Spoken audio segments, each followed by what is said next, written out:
तो hello friends, क्या हाल है सभी का। तो आशा करता हूँ आप सभी ठीक होंगे।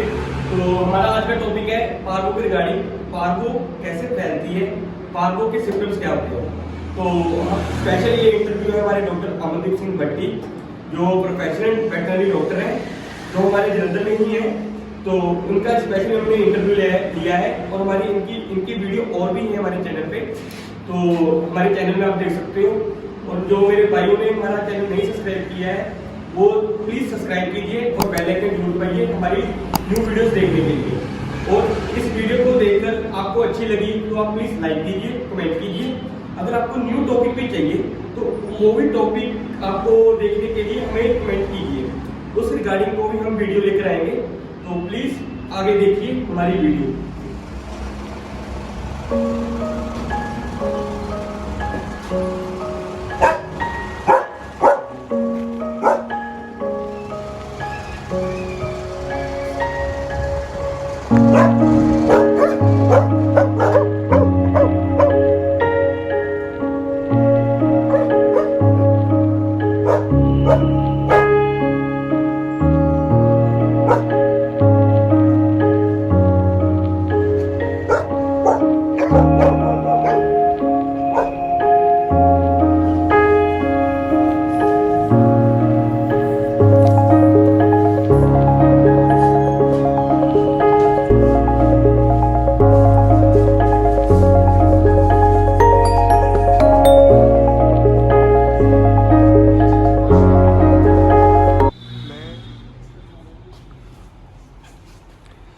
हाँ जी फ्रेंड्स, जैसे आपने मेरी पहली वीडियोस में देखा हुआ है काफ़ी बार, तो हमने पार्वो वायरस पे काफ़ी वीडियोस बनाई हैं। तो अभी ये इस साल की लेटेस्ट वीडियो है। तो मैं डॉक्टर अमनप्रीत सिंह भट्टी जलंधर से, हमारा जलंधर में मेरा 2 वेटनरी क्लिनिक्स हैं। तो अभी हम देख लीजिए, हमारे पास आए हैं माइक्रो साइज़ अमेरिकन बुलीज़। ये एक फार्म के डॉग्स हैं और टोटल एक फार्म में 8 बच्चे हुए थे। और जैसे जैसे इनका होता रहा, इनकी अपब्रिंगिंग हुई तो इनको पार्वो वायरस हो गया। तो पार्वो वायरस की वजह से इनको काफ़ी कंडीशन इनकी ख़राब हुई है। तो जो हमारे पास एडमिट करने की फैसिलिटी भी है यहाँ पे, तो हमने इन सभी डॉग्स को एडमिट किया हुआ है अभी हमारे पास। तो इनका करंटली चल रहा है ट्रीटमेंट, वॉमिटिंग, लूज मोशन जो पार्वो में होता है। तो मैं आपको सारा एक्सप्लेन करूँगा कि आप इससे कैसे बच सकते हो और कौन सा सीज़न होता है जब ये पार्वो वायरस सबसे ज़्यादा होता है। तो सबसे पहले तो आपने कैसे बचना है, जब भी आप एक पपी ख़रीदो अराउंड 35 से 40 दिन 35 to 40 डेज़ का आपने ख़रीदना है, उससे कम का नहीं ख़रीदना। अगर आप उससे कम का पपी ख़रीदते हो तो उसमें इम्यूनिटी लेवल बहुत लो होता है और डॉग बहुत जल्दी वायरस के इन कंटेक्ट आ जाता है, तो प्रॉब्लम रहती है। तो आपने क्या करना है कि एटलीस्ट 40 डेज़ का आपने डॉग ख़रीदना है और 40 डेज़ के बाद इसकी जो वैक्सीनेशन फ़र्स्ट है वो 45 डेज़ पे करवानी है। सबसे बड़ी गलती हमारे डॉग ऑनर्स ये करते हैं कि वो हॉस्पिटल या क्लिनिक पे जाते हैं, जाने की वजह से वो वहाँ पे टेबल पे रख देते हैं, क्योंकि ऑलरेडी सीज़न है ये पार्वो का। तो कई बार क्लीन अच्छे से नहीं होते टेबल, तो आपका डॉग जो पपी होता है वहाँ से वो एक इन्फेक्शन कैरी कर लेता है और जिससे आगे चल के वो एक पार्वो वायरस बन जाता है। तो आपने ध्यान हमेशा रखना है, जब भी आप 45 डेज़ पे जो हमारा पहला शॉट है 7-in-1 का, जब आप लगवाने जाओ अपने डॉग के, तो आपने एक डॉग का रिसेप्शन, आप हॉस्पिटल के रिसेप्शन एरिया में ही रहना है और अपने गोदी में, अपनी लैप में उसको बिठाना है और वहीं पे उसको वैक्सीनेट करवाना है। सर आप दिखा सकते हो 7-in-1 का शॉट कौन सा होता है? हाँ तो एक बार ही हमारे जो फ्रेंड्स हैं उनको पता लग जाए कि शॉट कैसा होता है, कौन सा इंजेक्शन होता है, तो कईयों को पता नहीं है। हाँ, तो कोई भी लगा देते हैं, तो आप प्लीज दिखा दीजिए। वो भी मैं आपको दिखा देता हूँ। आप ये हमारे वैक्सीनेशन है जिनको हम 7-in-1 कहते हैं। तो आपने प्रॉपर एक 7-in-1 हमेशा अपने डॉग के लगवाना है जब भी आप क्लिनिक पे जाओ। काफ़ी कंपनीज आती हैं, अलग अलग कंपनीज हैं जिनको आप 7, बट वो एक प्रॉपर 7-in-1 हो। तो किसी और कंपनी का भी चल सकता है बट प्रॉपर होना चाहिए वो। जैसे कई बार मार्केट में क्या होता है, वो इसको सिर्फ ये वैक्सीन को DHPPI लिखा हुआ है, इसको ही वो कह देते हैं कि ये 7-in-1 है, बट ये प्रॉपर 7-in-1 नहीं होता। जब तक ये लेप्टोस्पायरोसिस बीमारी है इसके साथ ऐड ऑन नहीं होती तब तक ये हमारा वैक्सीन जो है ये 5-in-1 ही रहेगा। अगर ऐड होगी तभी ये 7-in-1 बन पाएगा। सर इसमें 9-in-1 भी आया है अभी कोई? हाँ जी, इसमें 9-in-1 भी आ गया हुआ है और अराउंड 10-in-1 भी वैक्सीन अवेलेबल हैं।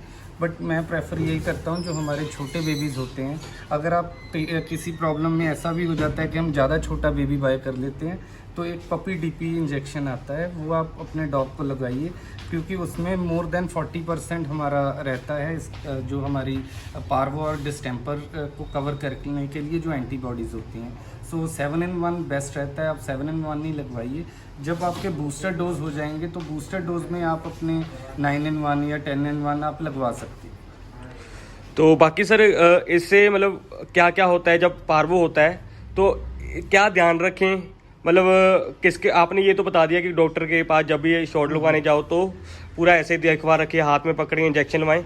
जब पार्वो हो जाए तो फिर क्या करे डॉक्टर, तो आप मतलब मेरे फ्रेंड को पता लगे कि क्या ध्यान रखना चाहिए, क्या देखना चाहिए जब पार्वो हो जाए, कैसे इलाज होता है, तो आप बता दीजिए प्लीज़। देखिए, अगर आपका डॉग एक पार्वो इन्फेक्शन अगर उसको हो गई है, सबसे पहले काफ़ी सिम्टम्स सिमिलियर होते हैं अलग अलग डिजीज़ के साथ। तो अगर आपके डॉग को लग रहा है कि आपको पार्वो वायरस है, तो सबसे पहले उसका रैपिड टेस्ट किट्स आती हैं, आप उसका टेस्ट करवाइए, देखिए कि लाइक उसको पार्वो है भी या नहीं। कई बार सेम सिम्टम्स किसी और बीमारी के भी होते हैं, तो आगे उसके ब्लड टेस्ट वगैरह वो आप करवाइए, और आप एक प्रॉपर डॉक्टर के पास जाके, इसमें सबसे ज़्यादा ज़रूरी है आपने ड्रिप लगवानी है, जिसे हम सलाइन भी बोल देते हैं, ड्रिप बोल देते हैं, ग्लूकोज बोल देते हैं। तो मॉर्निंग इवनिंग 2 टाइम इसका होता है, 2 टाइम इसके एंटीबायोटिक्स प्लस इसकी ड्रिप चलती है। और आप कभी भी, मेन चीज़ सबसे ज़्यादा प्रॉब्लम आती है, आप घर पे अपने ट्रीटमेंट करने लग जाते हो, और जब तक आप डॉक्टर के पास पहुंचते हो, जो आपका प्रीशियस टाइम होता है वो आप वेस्ट कर लेते हो, और उसकी वजह से आपके डॉग को बचाना मुश्किल हो जाता है। तो आप सबसे पहले ये काम कीजिए, जैसे ही आपके डॉग ने अगर खाना छोड़ता है, या उसको लूज़ मोशन आती हैं या वॉमिटिंग आती हैं, तो आप अपने नियरेस्ट जो भी, अगर गवर्नमेंट वेट हैं, जो भी आपके पास पॉसिबिलिटी अवेलेबल है, वहाँ पे आप जाइए, इसके टेस्ट करवाइए, और आप इसका ट्रीटमेंट स्टार्ट करवाइए जितना जल्दी, एज़ अर्ली एज मतलब पॉसिबल हो सकता है। अगर आप इसका ट्रीटमेंट स्टार्ट करोगे तभी आपके डॉग के सर्वाइवल चांसेस बनेंगे, नहीं तो आपके डॉग के सर्वाइवल चांसेस बहुत कम होते हैं। तो ये सर पार्वो वायरस किस मंथ में ज़्यादा फैलता है और कैसे फैलता है, वो भी एक बार बता दीजिए। देखिए, पार्वो वायरस तो वैसे तो ये सारा साल ही वायरस है, कभी भी मतलब इसका रहता है तो एक पूरा साल रहता है। बट मेन इसमें होता है कि जब ना ज़्यादा ठंड होती है और ना ज़्यादा गर्मी होती है, तब जो एक मिक्स सा टेम्परेचर आ जाता है, उसमें ये वायरस मल्टीप्लाई करता है। और इसमें मेन कैरियर जो होते हैं, हम कैरियर तो ये कैरियर हमारे स्ट्रीट डॉग्स ही होते हैं ज़्यादातर। तो स्ट्रीट डॉग्स क्योंकि अनवैक्सीनेटेड होते हैं, तो वो एक डॉग से दूसरे डॉग को हो जाता है। और कई बार हमारे पेट्स जब स्ट्रीट डॉग हमारे गेट के आगे आ जाते हैं कई बार, या कई बार उन्होंने वॉमिट वगैरह या लूज़ मोशन की होती है, हमारे जब हम चलते हैं हमारे शूज़ पे लग जाते, तब ये ज़्यादा प्रॉब्लम आती है। तो आप इस चीज़ का ध्यान दीजिए कि आप इसको ज़्यादा बाहर अपने डॉग को मत लेके जाइए, और हमारे शूज़ वगैरह और सब कुछ प्रॉपर क्लीन होने चाहिए, बच्चे से दूर रहने चाहिए। और एटलीस्ट 3 to 4 मंथ तक आपका जो डॉग है वो आपके घर के अंदर ही रहे। सिर्फ एक आप वेट के पास जाइए, और वहाँ भी आपने अपने उसको गोदी में अपनी लैब पे ही रखना है, और वहीं वैक्सीनेशन करवाना है आपने। तो थैंक यू सो मच। तो बाकी इन्फॉर्मेशन आपको और भी मिलेगी। ये अभी फर्स्ट वीडियो है, सेकंड वीडियो भी हम बनाएंगे जिसमें ड्रिप लगी होगी और उसमें पूरी जानकारी देंगे। तो thank you so much sir. Okay okay sir.